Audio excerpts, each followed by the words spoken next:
Eri Hajat Hatma, Hajat Hajara, Hajat Zaitun, my seniors, Corprate Muslims, Abami Navacharat, of course, there were others. Assalamu alaikum wa rahmatullahi wa barakatuh. I promise I won't take long. Kugudde wamwe. Just don't doze off.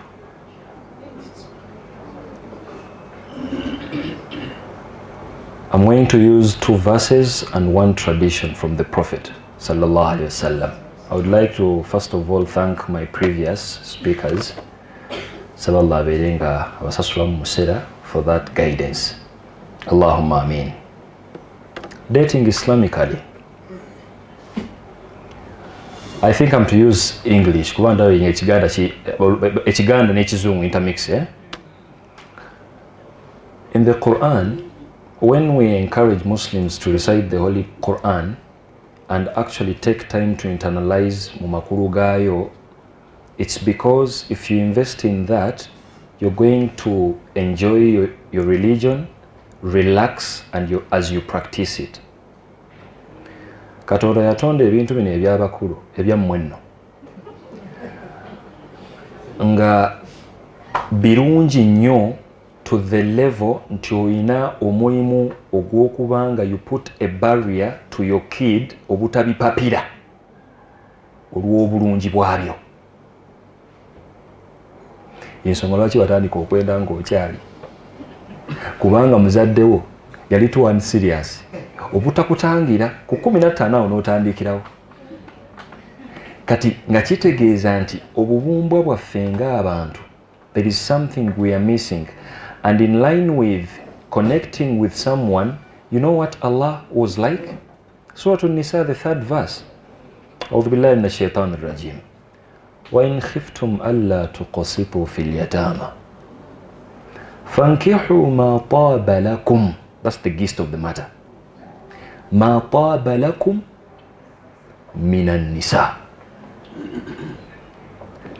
Allah yakuwa ekiragiro to marry omukyala akulungiyidde geega makulu gammwe kati olwaleero. Naye ekigambo ma taaba lakum, it's an Arabic word that goes broader than the outer looks. Mugenderamu okubanga you've connected with someone akomye ku kyawaggulu, the outer space. All you're doing to yourself is misery. Era ffe mu Busiraamu tetukusekerera nti wasiza mukyala muddugavu. Atalowooza yakusekerera. Tusuubira omusajja omusiraamu, tewali buzibu, color matters, naye waliwo ebintu bingi nnyo that you're supposed to consider for someone you're going to certify, a partner for life, by'otasobola kuyisaako maaso. And I want to dedicate today's session mu budakiika buno obutono. Let me just give you some hints okutegeera how difficult it is to get your partner in a true sense, in its literal meaning. With authority, I can authoritatively say, we have married people. Nga wallahi l'azim, they are not partners. Ng'ekibagatta kipapula. Nabono ne bafuna ekibagumya. Kasita tulina abaana, katukuze n'abaana, ne beegumizaawo nno paka we beefiira, naye nga tewaliiwo buli omu afunye that feeling ey'okubanga I'm living with a partner. Okay, one simple experiment. Okakasa ku ntegeerayo. How many people reason like you reason? Okimanyi nti buli immorality weegenda neetakinga space, abatakozesa magezi beeyongera. Ate mu bo mulina okujja omukyala, mulina okujja omusajja. Mu basajja abo boosekera nti ensi eyonoonese, baawo nno mwali nawe waliwo akunoonya side eno. Is it ringing a bell to you? How are you going to connect with your partner? Ekyo kyokka, there is scarcity okufuna omuntu wallahi akugwana. How many Muslims are we in Uganda? Just a number. Tutwale number chi approximately 14 millions. Kale. Mu 14 millions omwo mulimu abasajja n'abakyala. Tujjeko abasajja kuba togenda kuwasa abasajja banno. Abasajja bali bameka n'abakyala bali bameka. Of course by default abakyala bangi ku basajja. So let's give a number. Out of the 14 baliwo abaki abasajja n'abakyala. Abasajja tugambe bali bameka 8 millions. 4 abakyala bali bana bali 4 millions. Abaami 4 kiba kitegeeza nti abakyala bali bameka 10. Tute 14. Musajja gwe njagala nkulabe otegeere lwaki Allah yakugaana okunywa omwenge. Oyina kuba sharp minded ng'olaba ng'obala osobola okufuna woofuna omuntu gw'onaabeera naye. Mu bantu abo tuggyeko abasajja 4 million. Osigazze 1 million 10 mukyala wo mwalina okuva. Mwezi 1 million 10 mulimu abakyala abataagala bufumbo. Olwaleero bakikkaanyaako nno abo ogenda kubajjako. Mwezi 1 million 10 mulimu bamaama wo ne bajjajjaabo abo bajjeeko. Mwezi 1 million 10 mulimu abaana abato tolina budde bwa mwana wa P7. Mwezi 1 million 10 mulimu abakyala abakulu nga tolina budde bulowooza kuwa mukyala wa myaka 35 ng'oli wa 2. Mwezi 1 million 10 entegeera yokka olina degree 2. Mwezi 1 million 10 bameka abalina emu mwogenda okutwala. Nga ne mwezi 1 million 10 wakyasobola okubeerawo perfect match wo naye nga waali si wooli ngera temujja kwesisinkana. Mwenna musobola okwefina tewali alabye munne. Ogenda kumaliriza ng'osigazza mu ssaako yo ng'omuntu asobola okubeera perfect match okuggyayo ekigendererwa kya Allah nti omuntu ono mu butuufu is worth being a partner nga tebasukka bantu 10. Era nze nsekerera nnyo omuntu ng'agamba nti bakyala bangi tojja kuwasa n'abasajja bangi tojja kufumbirwa. Reason for a moment bangi nga tonnaba kufokasinga. Tuuze nniya nti kati njagala mukyala bw'ogenda okulaba abawala abayitirivu naye nga bakulu nno banene balina n'emmotoka beevuga naye nga bawala bato. Lw'olituuze nniya nti oyagala musajja eman bw'ogenda okulaba nti kisoboka omuntu okuba n'ebirevu nga mulenzi wajjo nga tasobola kubeera musajja gw'okola.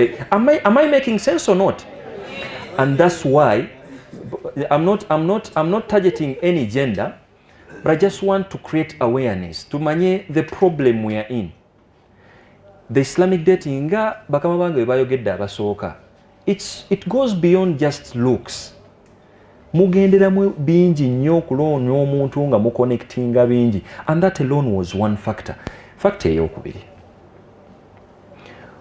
Subhanallah. Omusajja bwe yali atondebwa, the last thing he needs ye muntu agenda okumuwa ku mirembe. Kiba kitegeeza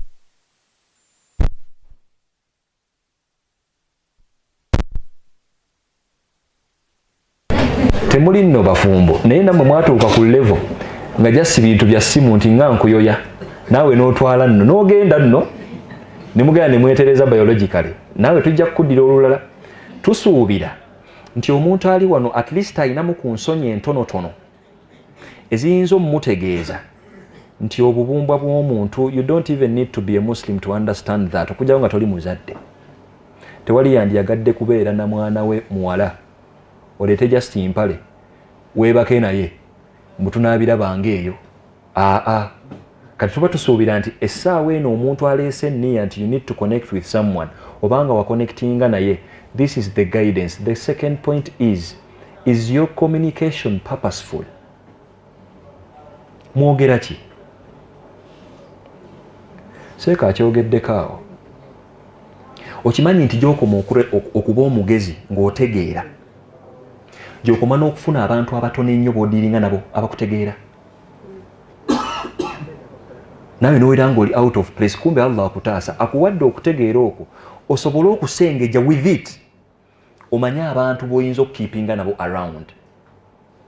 when you sit down with your so-called potential husband and your potential wife, ne mutandika okwogera, is your communication purposeful? Are you discussing stuff? Okimanyi bulungi you have different backgrounds. Buli omu alina gy'akulidde. Those are all factors worth talking about. Buli muntu alina gy'akulidde, balina buli omu kati olwaleero ayinza okuba nga eyakuza mukyalawo yaliko omusiyazi for 2 years. Doesn't that ring a bell to you? Okumaking sure you really have to discuss that with someone. Kati bw'otuula wansi omuntu ali purposeful nga anoonya mukyala wa kubeera naye as a partner, mutandikireewo serious talking. Naye n'osanga omuntu 30 omanyi okuwangala emyaka 3 ng'oli wa maaki 3 bajja kusaasira nno bazadde bo nti kakyali kaanaka oli musajja mukulu oli mukyala aga oli muntu mukulu. Tukusuubira nti when you sit with someone you want to put a ring on, tokola mistakes ng'ozirinako n'obusobozi okuzijjawo. Sit them down. Mugambe nti mugenze ku cafe Javas for obusiraamu mukyala tofuluma naye bw'otyo. Ajjirako ne brother we, si kubanga otagala. Brother waafu ne gy'atuula naye abeera awo, mutandika okwogera. Tinaye nga ndaba emputo oyina nnene. Tunaasobolagana. Eyo factor. Ng'akunnyonnyola nze emputo eno just si yenze, but it's courtesy of this and this. Ng'olaba oba oyitawo. Because Islamically, al-khitbatu mujarrad wa'd. Dating Islamically is just a promise. It doesn't need any commitment. Nedda. Teweesiba nno na kumuwala akulumya mutwe. Teweesiba ku musajja akulumya mutwe. Mb'olwo okuba just olina nsonga zonna zimukwesibyako akumanyi from A to Z. Yakutamaatamadda naye lwakuba mwebaka mwenna kati tanaana kuwasa. Ate okola otya? Yalina okuwasa. But dating, tewaliiwo na point yagamba nti get committed to that level. Kubanga you have a journey to take. Bwe mugenda okutuula wansi n'omuntu wo, mugenda kusolovinga ebintu bingi nnyo. Bimutagenda kutuuka kusolovinga muki? Mu bufumbo. I'm someone who believes people are victims of bad communication in marriage, courtesy of the way they used to behave as they are dating. Mwamala obudde mu dating wano, omugambo eno byagala kuwulira. Onyirira, oli munene, toli munene nnyo, oli bwoti, olina engeri gy'oyogeramu. Ebyahe kula, vaawo. Gende ewalala omugambye nti kale oli mulungi. You're beautiful. Buli kuba mu mukyala kyayagala ekyo. Nkuwaana oli mulungi. Check out some stuff. Ayagala okuzaala oba tayagala kuzaala. Eyo point. Gwe taata wali biza akulamira nti njagala bazzukulu bangi. Oli ku mukyala myaka 2 mu datinga. You've never discussed that. Ayinza okuba nga yeewa abaana be 2. Bwe munaategeeragaga naawo kati mufunye factor nti nga mwawukana mu bitiibwa. Barakallahu fikum sister, tetusobodde naye kangendeko ewalala naye nakkiriza nti ow'abaana 8 sijja musobola kangende ewaani owa 2 kuba naye gyali wano owa 2. You see how communication is going to be effective. Tusaba Allah abeere nga atuwa that understanding. Nze nkakasa ne woba watagala walinga oyogereza nga tewayogera biri serious, it's not too late. Tandika okwogera sense with your wife. Mchala wange nsaba bawe kajambo. Taliwo badde. Ezimu ku nsonga lwaki I need to share this personal experience. Ezimu ku nsonga lwaki I love that creature a lot. Nze mpakana nnyo. I don't follow. You reason me out. Ndoza wansi oba oyagala nkutegeere, make sense out of what you're saying. If you don't make sense, nga saagala nnyo ntalo, I will smile nkuviire. Mubitiibwa nno, just saagala kuwakana nnyo, nga nkuviira naye nga situtte kyo ngambye. And that is me. Kati zansuula ku munnange, bw'otusanga nga we are discussing, like, oyinza ogamba nina musajja munnange, we talk big. Oyinza okugamba kati babadde kyawo, naye nga we are talking big. Nkimanyi nti obwongo bwe natwala buhandolinga kyembugamba. Naye naawe okimanyi nti you're with the wife, oyina by'otasobola namugamba ate naawe okkanya tajja bitegeera naye nga nno mukyala wa myaka 8 muli mu bufumbo n'abaana bakuze. Tusaba Allah abeere nga atuwa that understanding. Naye those problems ziva wala. Ogenda otuuke wa Hajat Zaitun for counseling ng'alina kubazzaayo myaka 5 emabega gye mwatagalireeyo. Naye nga si kintu kirungi. Put sense in how you communicate. And sometimes communication goes beyond words. Mugendera mu ddala. Ladies, you normally say guys are poor in communication. Tebaba tegeera, like tebaba wanako bulungi. They're not romantic enough.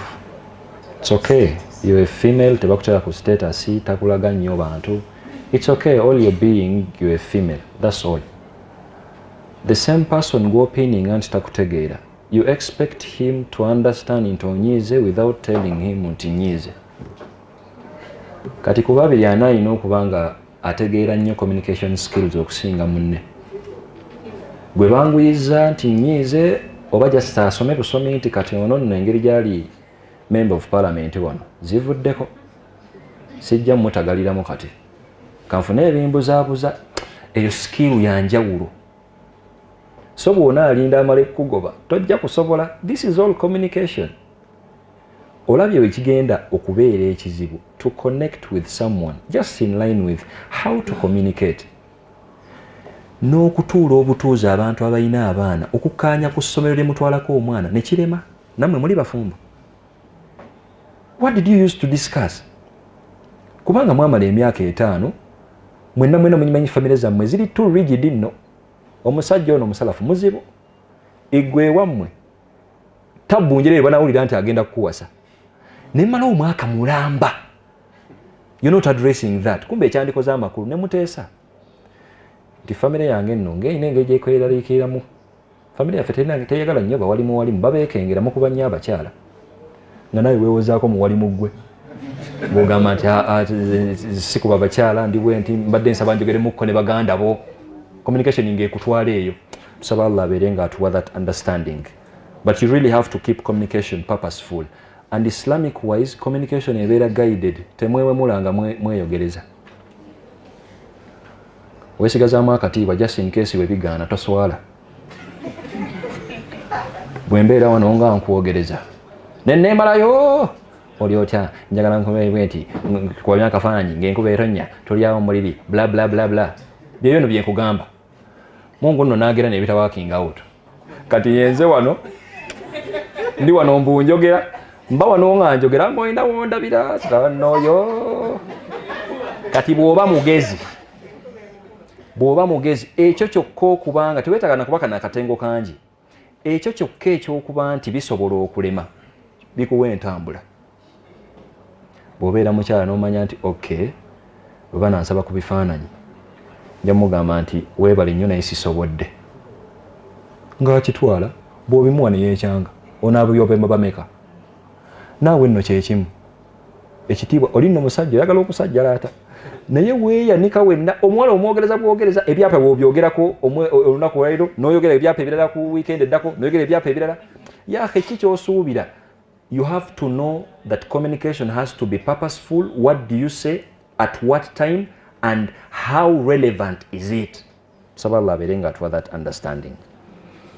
Point eddirira esemba. Buli obwononefu we buyitirira obungi naddala nga mudeetinga, you're creating problems as you switch to marriage. Zaitun akyogeddeko waneena abantu okubanga bazanya biology. Wengamba bazanya biology simba nyamba saagala kunzijamize mba nyamba zizaako bwambaza. Bazanya biology nga mbutuufu beedeetinga. Kati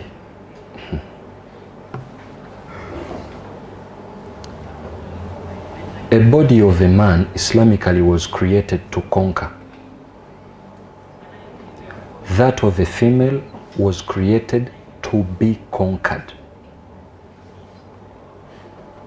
If you ever switch to immorality before marriage, as a lady, all you're doing, you're giving power to someone who doesn't even deserve that power yet.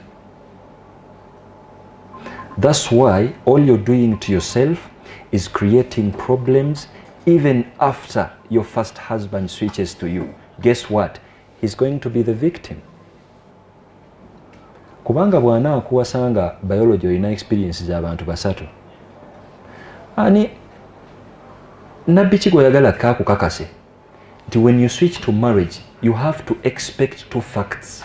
Fact esooka disappointment mu husband yo obutamiitinga your satisfaction, and secondly okubanga agimiitinze ate probability abakola probability mukimanyi. The probability is by default. If you have a lot to compare with, whatever you're comparing with will never meet. You don't know what it means to battle with the unknown. The same applies with a guy. Gyokoma okwebaka n'abawala abangi tetuganye, you're too clever nti wali amanyi.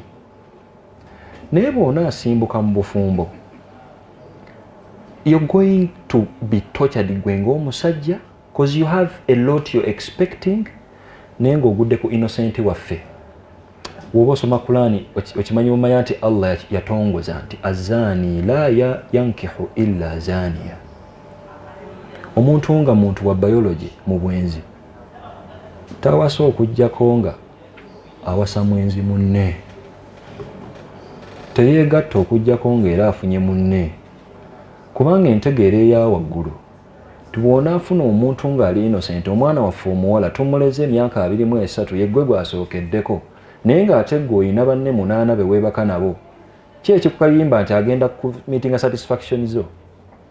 Bw'otuyita no mu meeting ti omwana ono ebintu tabitegeera bulungi, simutegeera. Abitegeera atya ng'asookedde wuwo? Kyekimu ne bbaawo ofunzizza seeka ensoma ye yaawo secondary n'agivaamu n'akwata ku Qur'ani awo n'agendako fi sabilillah emyezi ejja n'akomawo asimbukidde muggo wallahi onyiridde ate naawe omulaba omusajja awavunaanyizibwa yeggwa musookeddeko. Like it or not ogenda mubowa kubanga ajja kubanga already yali experiencingzeeko. Tewaliwo bufumbo businga kunyuma nga innocent nga beeguddeko nga mwe abeetegeera. And I'm someone who believes today olw'okuba obwononefu bugenze wala nnyo osobola okubeera nga you were a virgin, you never slept with anyone, and psychologically wayonooneka dda. Kisoboka oba tekisoboka? We have psychology scholars here. Do you know what it means omusajja ow'emyaka 3 nga obwongo bwe bumugamba nti when you need a lady gyayo essimu kulawo porn, laba abawala nga 2 then atuuke ku ntikko yebbaawo nno yenmaking tonnamanyi kati bw'akuwasa ggwe nga that's not your story, ne waba teyeebakanga ku muwala physically ekyo kyokka mentally it's a disease kuba alina bingi bya expectinga ate nga innocent gwe gwalina obbikola by'otamanyi nakumanya ate nga tagenda bigamba kuba tajja kugamba nti yali abiraba. Kati omalirizeeyo obufumbo mwina bwe saddaaka mukole inna allaha maa sabirin paka bwe mwefiira. Kyekimu n'omuwala muntu wa pooni nnyo naye ng'ate gwe si yeggwe. Kiba kizibu nnyo okutuuka ne n'ogamba nti ogenda musatisfyinga ng'alina abasajja ye alaba abasajja 6 okulaba nti afunye ku buweerero oyingiddewo mbukati naawe you're battling with that something mental. Waki ofunako n'engumi n'ofuna nti kyolwana nakyo kiraba. You don't stand with a mental something ng'ate okibanyisa tokikola ki tokimanyi. Saba Allah abeere ng'atuwa entegeera eyo ate enkolagana yaffe ebeere ng'eri purposeful. Njagala okumaliriza ebigambo byange nga mbakubiriza ku aya 2. Abasajja bonna abali wano, you or maybe we were created as observers. Ffe tukozesa nnyo amaaso gaffe ate tewaliiwo njawulo wakati w'amaaso n'obwagazi. The more you see, the more gy'ofuna obwagazi.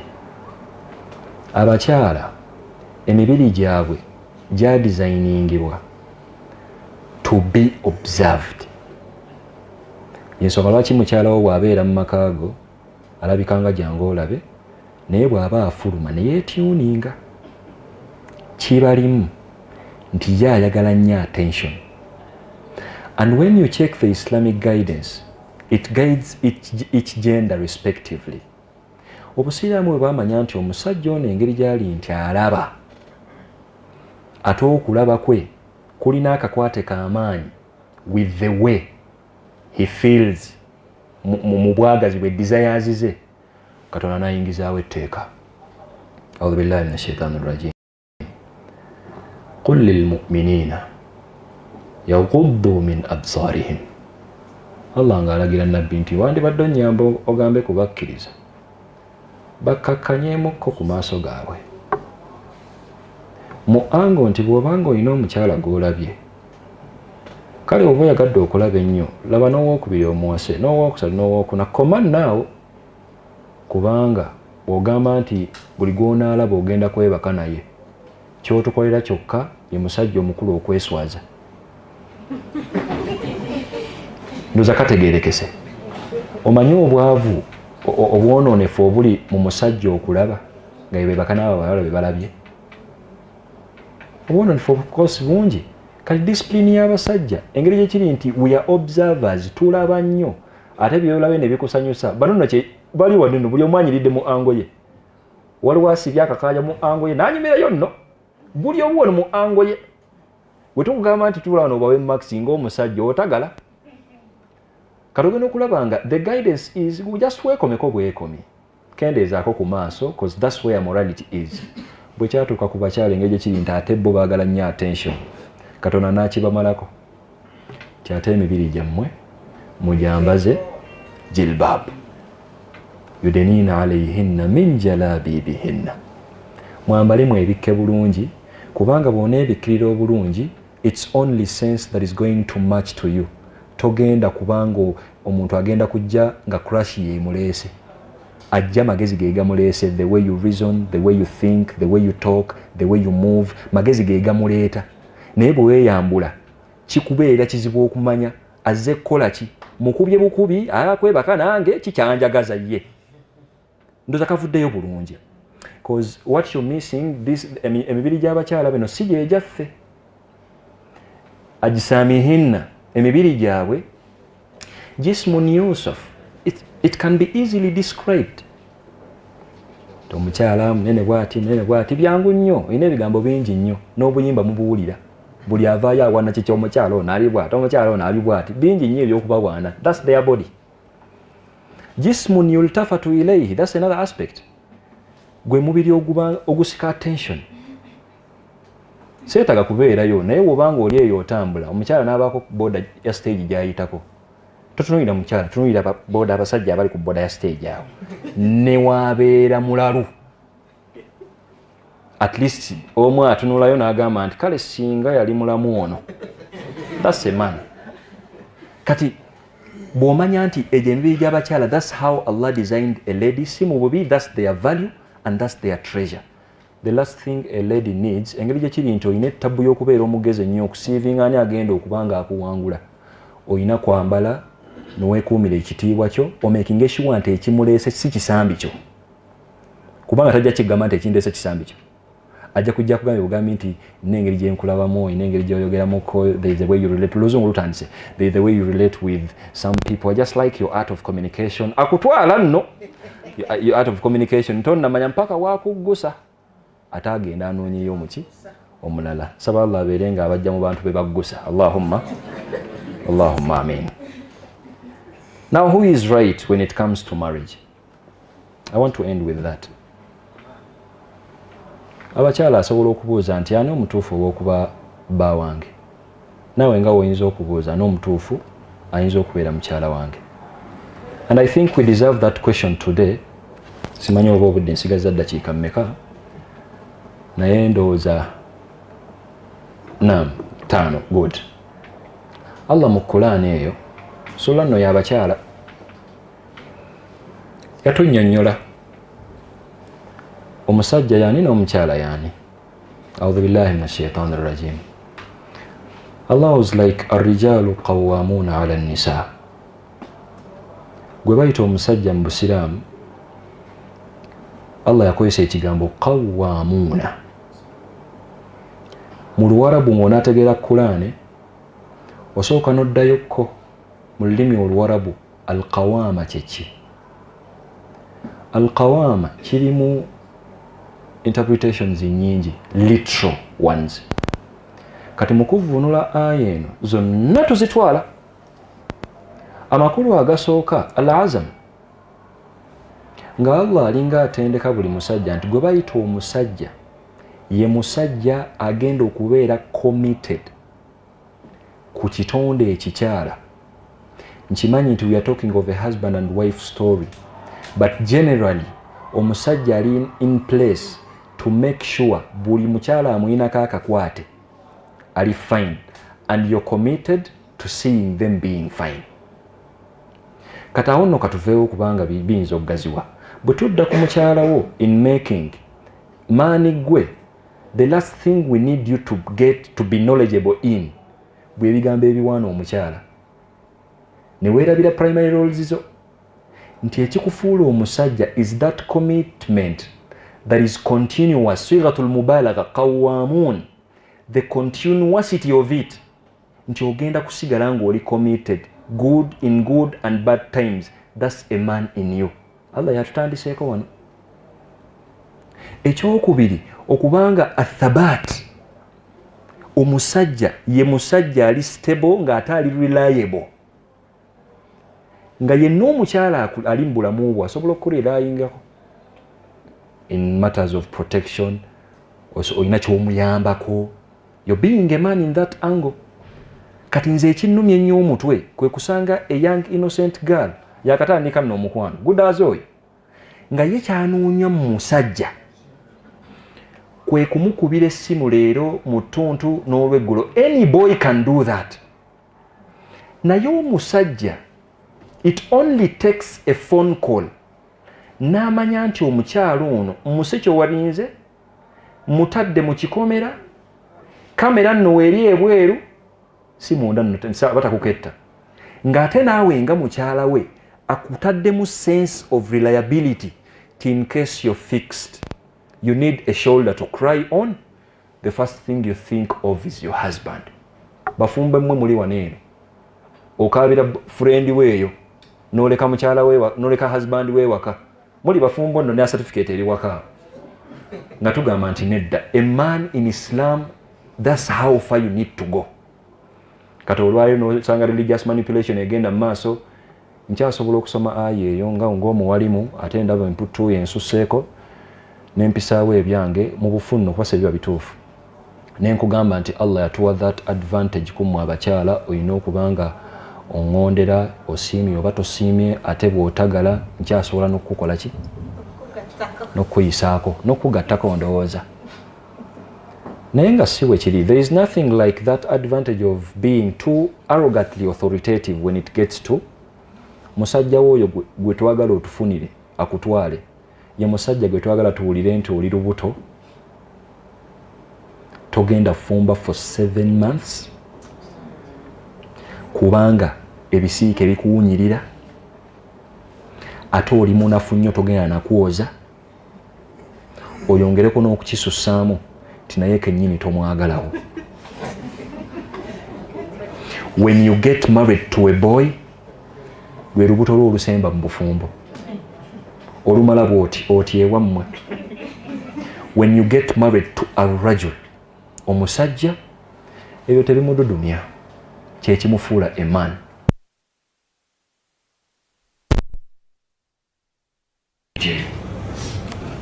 Allah we yali ayogera ku bakyala teyabayita by their gender, yabawa attribute that makes a lady from all women. Abamanyi olulimi Oluwarabu kyebayita salaha, it literally means okubanga you have a burden, a task of keeping yourself together, fixing yourself up. Bw'ofumba akatogoko nga toyagala kwonooneka enkeera, do you have some stuff you do to that katogo kaleme kwonooneka? Isn't it? Katayako mu fridge kubanga wasomasomako nnyo n'obaako n'okalungalunga nno n'okateeka ne mu freezer just in case kasobole okuba nga tekakola ki. In a sense nti bw'otafaayo okutekinga that extra mile, you're not going to get this katogo nga kakyalikikako enkeera. So Allah okuwa ekitendo ky'abakyala ng'abannyonnyola nti wekituuka ku bakyala fasalihat, omukyala ateekeddwa okuba nga ye kennyini the fact nti ali ku receiving end alina kwekeepinga in check, alina bingi nnyo ebyokukola to make sure tagenda kupiininga arrogantly mu mbeera eteetaagisa, kubanga by default obanga olina omuntu akuli wansi, they will always have something to complain about you as a leader. Tandikira ku baana bo tombaka nnyo, omwana okutwala ku ssomero ompiisa everything, naye gwe just muwe kapeni n'olupapula omugambe njagala ompandikirawo ku complaints z'olina ng'omwana eyewa ewange, ajja kubiwandiikaawo nga bingi nga okakasa tolina solutions za biki. Kati the fact nti omukyala ali ku receiving end, Katonda yamuwa discipline si mu bubi, naye omusajja bw'abanga agezezzaako to be this man n'aleka kubeera mulenzi, of course to make the balance, the boat balance, n'omukyala ono ali mu situation mu entity eno alina okuba nga yeebudaabuda aleme kugoyinga bad, because if a lady decides to go bad tolina kyoyinza kukola. And guess what, omukyala naye ayinza okutandikira nagamba nti kataate omwalimu okujjawo ngaotutami butami, musajja wange gwe tolaba kyakola yakoma kuleka kyamisana wano nnaku nga 2 emabega. Kati is he really worth my respect? Alina okuaninga the respect bw'abanga agikola ki. Allah nakuzikiza qanitatun. You don't do whatever you're doing to please this man. Hello, you're going to get disappointed.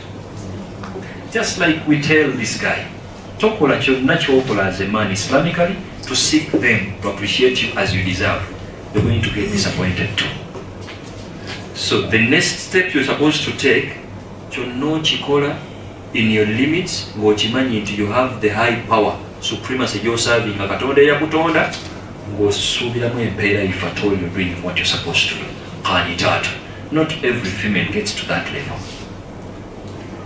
Ate Allah n'amaliriza hafidhatun lilghaib.